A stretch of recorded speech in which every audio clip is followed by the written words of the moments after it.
Praise the Lord. आज हम जानेंगे सामर्थ्य पाने के लिए बाइबल के वचन, अर्थात किन किन वचनों के द्वारा हमें सामर्थ्य मिलता है।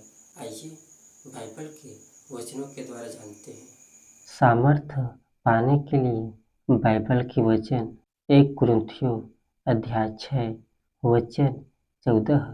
और परमेश्वर ने अपनी सामर्थ्य से प्रभु को जिलाया और हमें भी जिलाएगा।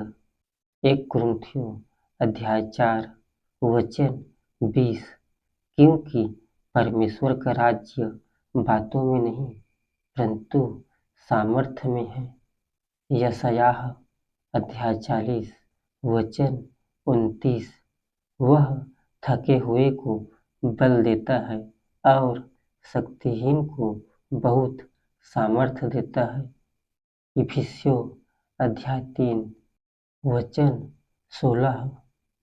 कि वह अपनी महिमा के धन के अनुसार तुम्हें यह दान दे कि तुम उसकी आत्मा से अपने भीतरी मनुष्यत्व में सामर्थ्य पाकर बलवन्त होते जाओ।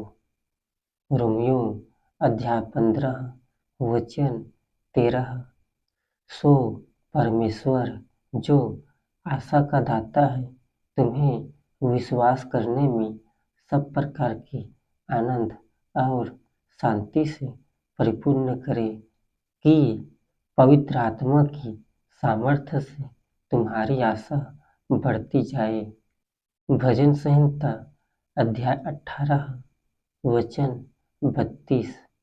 यह वही ईश्वर है जो सामर्थ्य से मेरा कटिबंध बांधता है और मेरे मार्ग को सिद्ध करता है।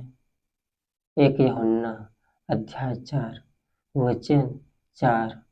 हे बालकों, तुम परमेश्वर के हो और तुमने उन पर जय पाई है, क्योंकि जो तुम में है वह उससे जो संसार में है बड़ा है।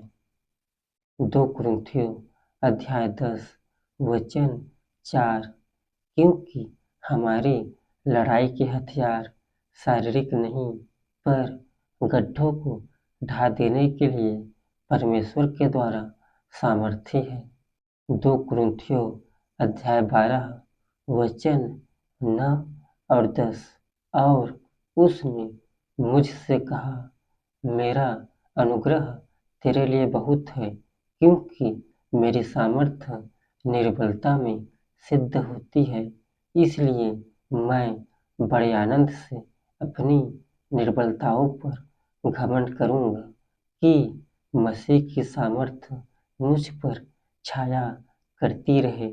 इस कारण मैं मसीह के लिए निर्बलताओं और निंदाओं में और दरिद्रता में और उपद्रवों में और संकटों में प्रसन्न हूँ, क्योंकि जब मैं निर्बल होता हूँ तभी बलवन्त होता हूँ।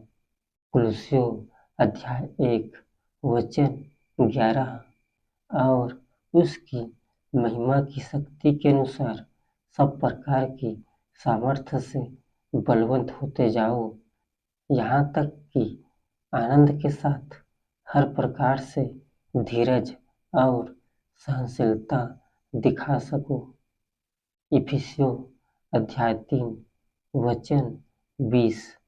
अब जो ऐसा सामर्थी है कि हमारी विनती और समझ से कहीं अधिक काम कर सकता है, उस सामर्थ्य के अनुसार जो हम में कार्य करता है। इफिसियों अध्याय 6 वचन 10। निदान प्रभु में और उसकी शक्ति के प्रभाव में बलवन्त बनो। 2 थिस्सलुनीकियों अध्याय 1 वचन 7। और तुम्हें जो क्लेश पाते हो हमारे साथ चैन दे, उस समय जबकि प्रभु यीशु अपने सामर्थी दूतों के साथ धधकती हुई आग में स्वर्ग से प्रकट होगा। फिलिपियों अध्याय 4 वचन 13, जो मुझे सामर्थ्य देता है उसमें मैं सब कुछ कर सकता हूँ। आपने हमारे वीडियो सामर्थ्य पाने के लिए बाइबल के वचन को सुना है। धन्यवाद। परमेश्वर इन वचनों के द्वारा आपको सामर्थ्य से भर दे और वचनों को समझने के लिए आत्मिक बुद्धि दे। आमीन।